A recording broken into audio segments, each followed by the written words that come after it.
can I first say I would love that not more than nothing else? And I sort of just asked her, why are you doing this? And it got such traction. It really blew me away. I wasn't expecting it. There was a lot of truth in what they had to say. So bizarrely, I have never once lost a court case. I can walk away from this and just hear the word sorry come out of this person's mouth. And then for me, it'll be done. But obviously it was too late and I just had to go. So I did. Oh dear.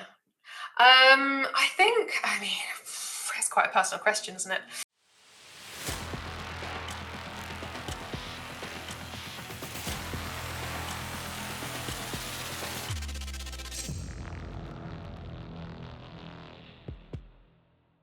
Hello, and welcome to the latest episode of Is It Legal?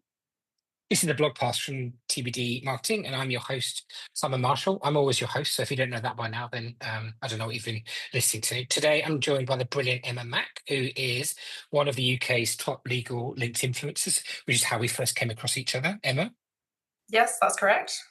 good to have you with us today. Emma, you're happy to introduce yourself. Tell us a bit about yourself in terms of where you've worked previously, and then also if you can tell us a bit about why you decided to become a lawyer, that'd be great. Thank you very much, Simon.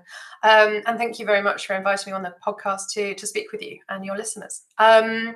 So I am or was a senior associate at a Magic Circle law firm in London for about 11 years in total. And I specialised in litigation, particularly commercial litigation, which means I was principally working for businesses or individuals at businesses as opposed to financial institutions like banks or private equity funds. And in the courts, either on the claimant side or defendant side. And perhaps unusually for, I don't know how outsiders view it, but it was pretty 50-50 even split between acting for claimants and acting for defendants. I think often people think about the Magic Circle as being defendant side, but it was quite a healthy mix, and absolutely loved working in the courts and on the kinds of matters that frankly often were very influenced by the geopolitics of the day. So the last 4 years of my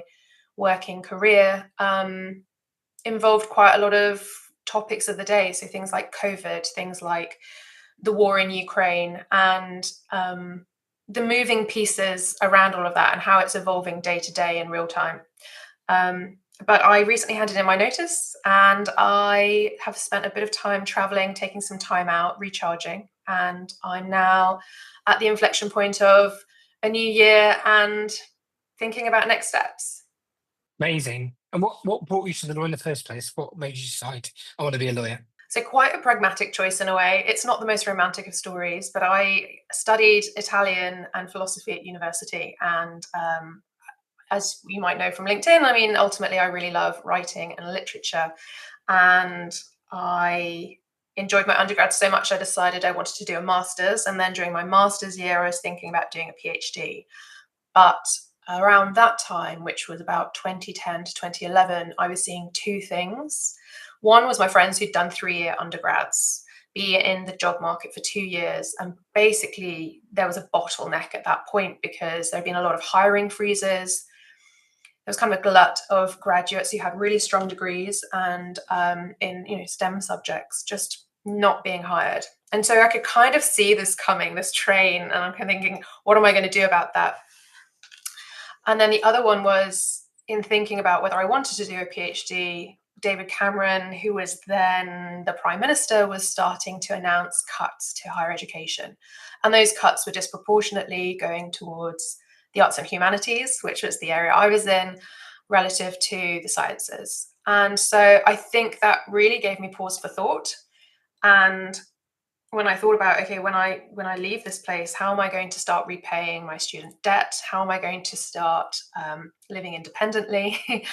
And I sort of went to careers fairs really with quite a pragmatic approach to which way do I pivot at this point, and looked at lots of different industries, but I suppose law was the one that resonated. It's quite a well-trodden path for humanities students to go into law, and had quite a lot of attractive selling points, both to the practice of it, but also, I guess, the more financial stability and career longevity things, because I wasn't just thinking in the short term, I was thinking more medium stage, and having something that was really sustainable, a vocation, a craft.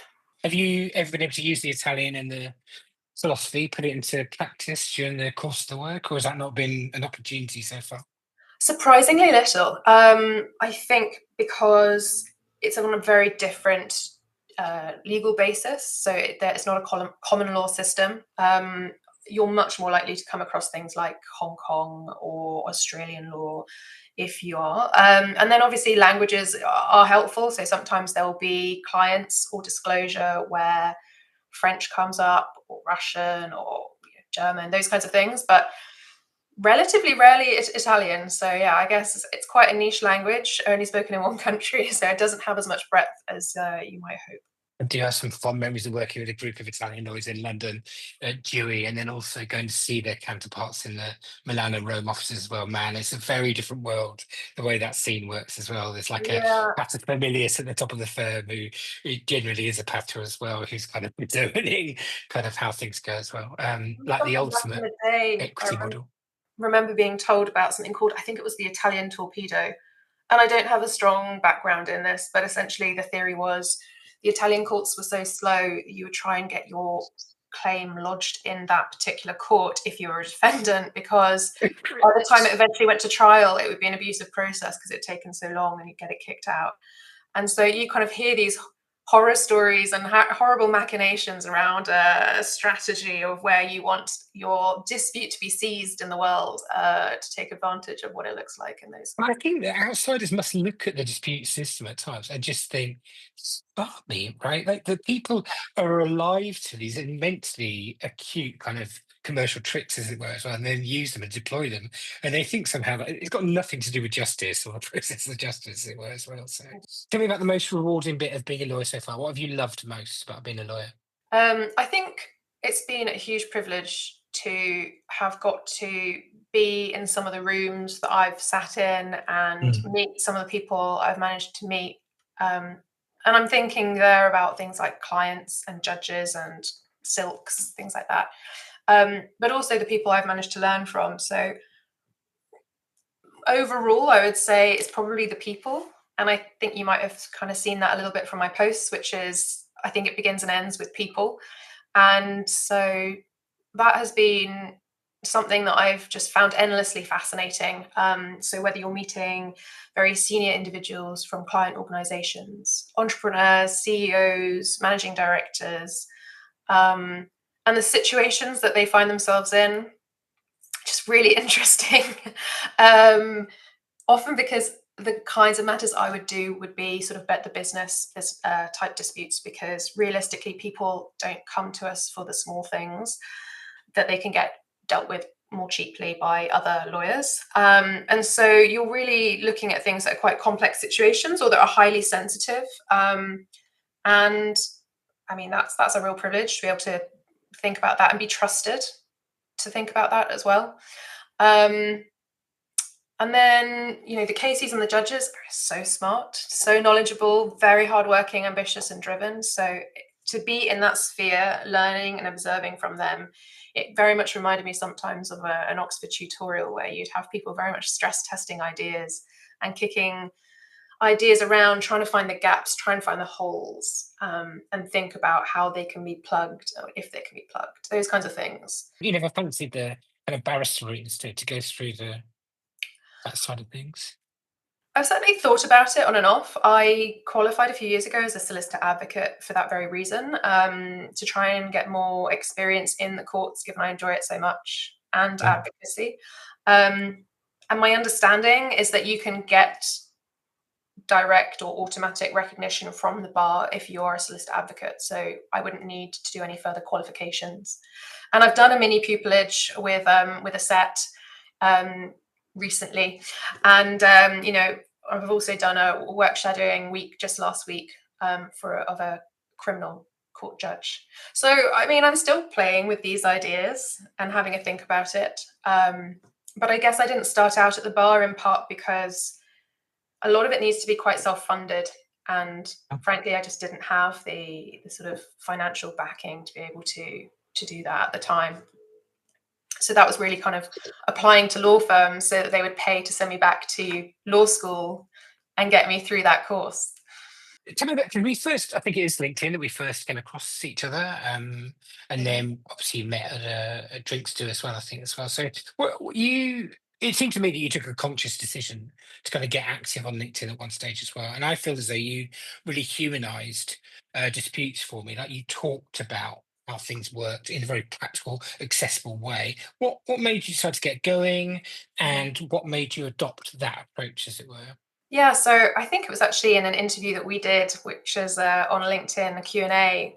What prompted me to get going is I was chatting with a friend who's not in law, but was posting on LinkedIn, and I was seeing her posts, and I was seeing the disconnect between what she was putting out there and what we would sort of say to each other.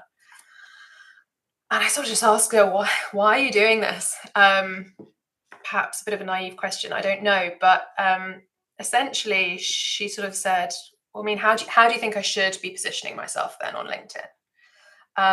And it really gave me pause for thought. And I was like, I wonder if I can find a way of writing that to me can marry the two. Mm. I'm not saying you have to put all of your personality out there or be really blunt and frank as you might behind closed doors with friends, but something that's closer to the two, the truth. And so really that's when I kind of got going, and I wrote a few posts initially on things like what my pro bono advocacy experience involved and looked like, and really the outcome from the client's perspective. So that was about a boy who has special educational needs, and his family were trying to appeal a local authority decision to send him to a certain school which they considered did not meet his needs. And as you might imagine, when someone has special educational needs, every day is a challenge, even when you have the correct support and provisions. And so, whilst I'm very proud and pleased that I managed to get them the outcome they wanted, um, I'm under no illusions that this will be a problem that they have to continue to confront as he grows up and has perhaps other needs, and needs they need to kind of refight to make sure that they can get him what's possible, what they can, and what he deserves. So I sort of wrote about that, and also about a friend of mine at work who was working really hard on something, and I don't see many posts of people lifting others up and sort of shouting them out, ringing the bell, being a cheerleader for them. And it got such traction. It really blew me away. I wasn't expecting it. Mm. And I got quite a lot of direct messages from people saying, "Keep going. I want to see more. Show me more," and just being really positive and really kind. And a few people even offering to tell me where I was going wrong with the algorithm and how to develop my posts so that I didn't shoot myself in the foot with them. I'm And not sure that LinkedIn is short of people giving you advice about how to use LinkedIn somehow. So I say that as somebody who gives advice out on LinkedIn no, basis. it was actually really useful. I mean, I hadn't asked for the advice, but there was a lot. There was a lot of truth in what they had to say. So I like that. There's something in that that positioning, though. I think that I hope you take this the way it's meant, right? I think there's a bit of the Stacey Dooley about it. There's something that's really kind of like highly intelligent, but also very straightforward. And I love that. I love that positioning. I think as well. I think it's something that we could see more of on, well, amongst the top 100. I think there are a variety of different styles that people use, and it's just one that I'd love to see more of that. It's slightly investigative. I'm going to explain it to you, but in a way that's not condescending. And so yeah. your posts to still stay with me, even like a year or two later. I still remember opening those things up as well. We don't see a load of Magic Circle lawyers using it at the moment as well, and I wonder, do you think that's right? Do you think that that's something that we see is going to change? Any thoughts on that in terms of usage from those firms at the moment? I think it is right that there aren't that many people who are active on it. I think those who are active is sort of a reposting of what's already been written by the law firm. So they might have a bit of a blurb ahead of, say, some slides or something along those lines, or a briefing that's been put together by a team of people, both lawyers and BD. So I want you to know, rather cruelly, I don't even count reposts in my estimations about people's reach. I just Yeah. don't count them at all. They get stripped out entirely because because the algorithm doesn't care for them like, at all. Right. So I love that insight. So anyone who's thinking about that, I haven't got there by accident, Emma. I got there because audiences just don't care for them. And if you go and look at who's liked those posts, they're always your colleagues. It's very, very, very rarely likely to be someone outside or a Yeah. repost. Yeah. I think there's probably quite a lot in that. In terms of the reasons why people aren't posting, I think some are quite practical reasons. So Right. if you think about how long that working day is, Yeah. it doesn't leave a lot of space for Yeah. doing BD on that platform. And Yeah. also quite a lot of people as time goes on and perhaps have the confidence to be writing and the experience from which they can write with a surety and expertise. Traditionally will have children or perhaps elderly parents who are more dependent on them, and so they have responsibilities outside of work, and trying to fit those two things together, so the working day and their responsibilities, I think means that social media takes a back seat ultimately, and isn't prioritized. But there will be other reasons as well. I mean, the industry is quite a conservative one, Of and course. social media is relatively new in the grand scheme of things. Lawyers, more than most, are cautious, and litigation or disputes lawyers even more so, because we're primed to spot risk and think about how to reduce it.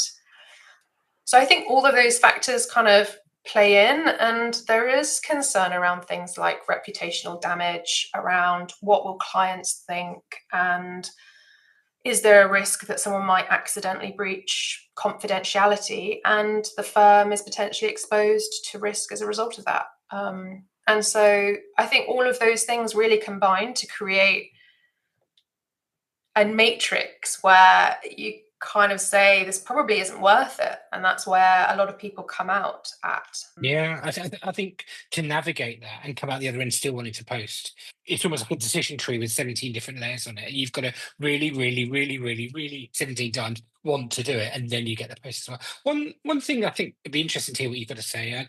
One thing I think that's been a bit misdirection over the last few years is people saying you've got to post every day, you've got to post every week as well. In our experience in the top 100, some people make it on the basis of 6 posts a quarter, Oh, one wow. one post a fortnight. Right? Okay. They don't. These people, you said it, the busy people. I mean, Justin France, who's at A&O, he's Mhm. posted 6 times this quarter. That's it.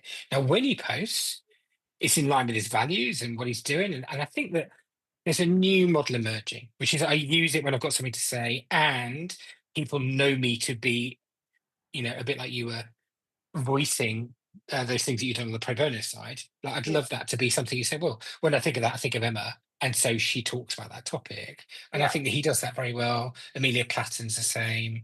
And there are a few of them out there. Just Patrick's the same, Linklaters. But they're Mhm. not posting every day. Right. It's really interesting. I think there was a Yeah. time where people felt the algorithm was encouraging very consistent posting and they were interpreting that as daily. And I certainly went through a phase of posting daily. I'm not anymore. And so it's heartening to hear that there are ways you can do it and it still be impactful without having to be that high how that much quantity of content. And And that the last thing litigators need is more mental load, right? We don't need to be telling busy people who've got court deadlines, hey, here's another thing you need to think about, between the hours of 11 p.m. and midnight. So, yeah. any thoughts on litigation disputes, kind of developments over the next couple of years? Anything exciting? Anything that has kind of piqued your interest? Yeah, I guess there's the classic one, which is AI and Mm. how AI is going to fit into the current way of practicing disputes. I think for me there are three kind of quite key areas that I can see it being meaningful. So one of the big things I think about is what differentiates, for example, the Magic Circle from other law firms. And I think about the fact that bizarrely I have never once lost a court case.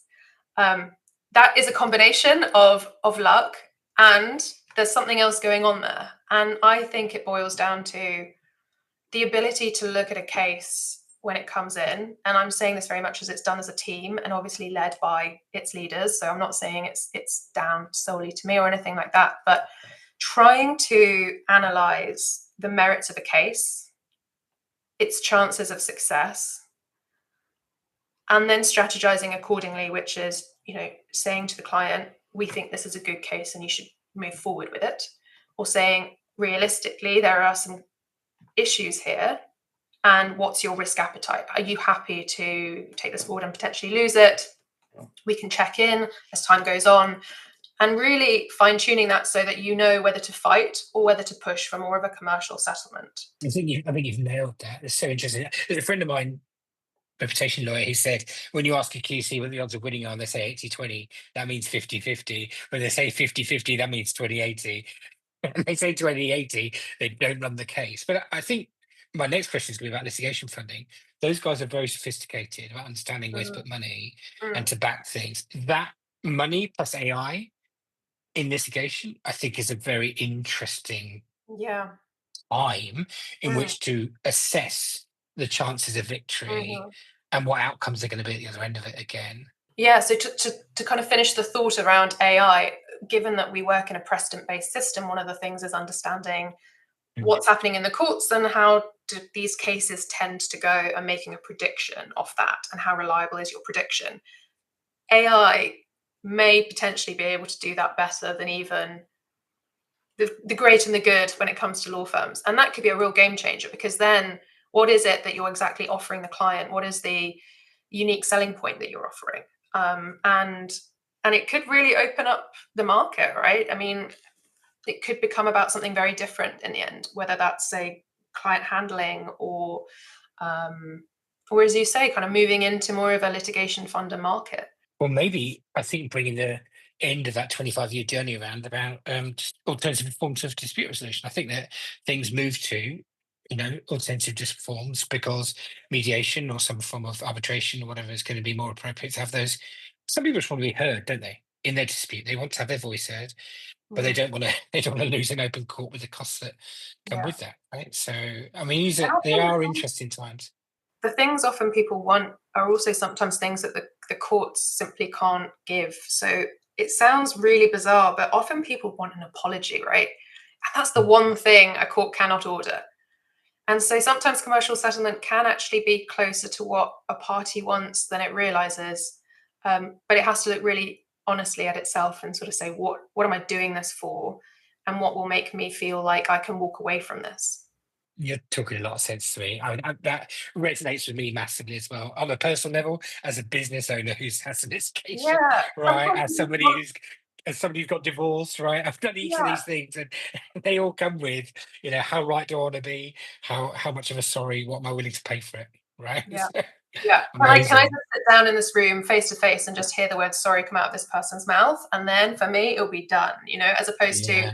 I want a damages claim and to receive some money, which they may not feel terribly satisfied by. Interesting. Thank you for that. You recently took some time away and traveling. Can you tell us a Mhm. bit about any reflections, any thoughts, what was it like getting away for that period of time? Was it scary? I think just before I went, I had a bit of a wobble because I was thinking, what am I doing? What am I doing?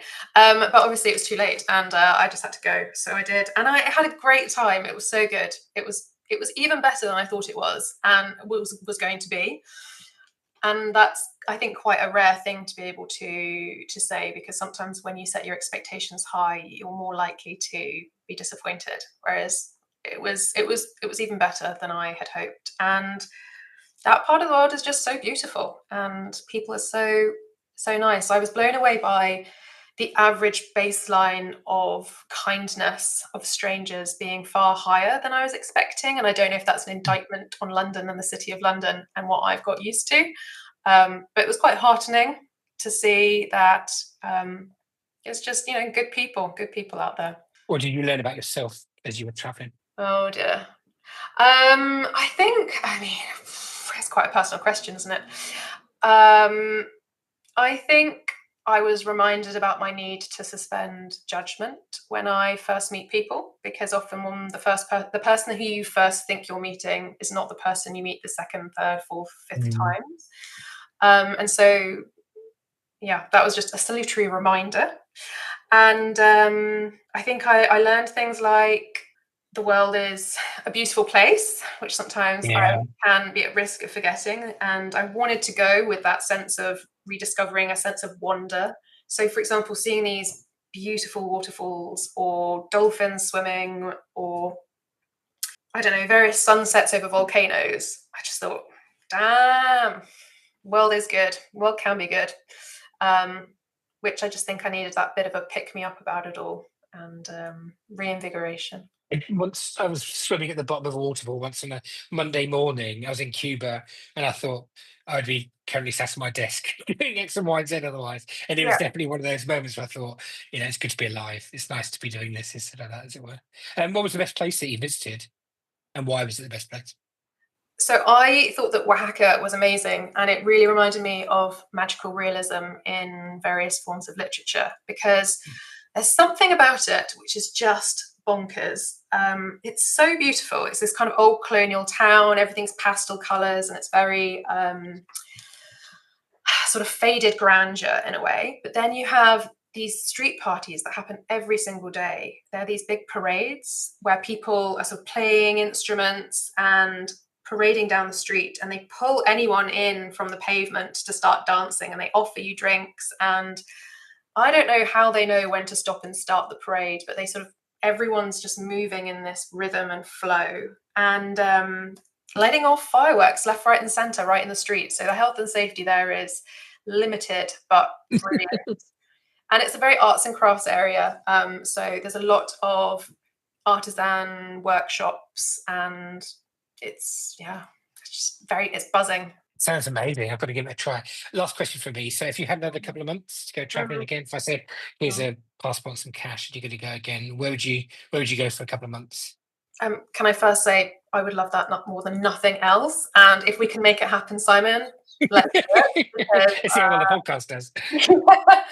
I think I'd probably explore much more of Mexico because I only really traveled from Mexico City down south, but it's a huge country and there's so much more to see, whether that's the west coast, the north of the country. So I'm actually already planning my return trip and looking forward to seeing and discovering more. Amazing. Emma, listen, thank you so much for coming on to today's episode of the podcast. I'm hoping I get to see you face to face in the near future and just hear more about the trip as well. I've I'm got a telling very you funny story to tell you about Mexico for starters. And yeah, look, and hopefully the law's not going to lose you. I'm not going to put you on the spot, but hopefully that's not going to be the case. And we're going to get to see your face around as well. I'm sure other people on LinkedIn are missing you massively at the moment. So it was lovely to spend some time with you today. Thank And you let's catch up very much. soon. Thank you very much for having me on, Simon. Thank Yes. you.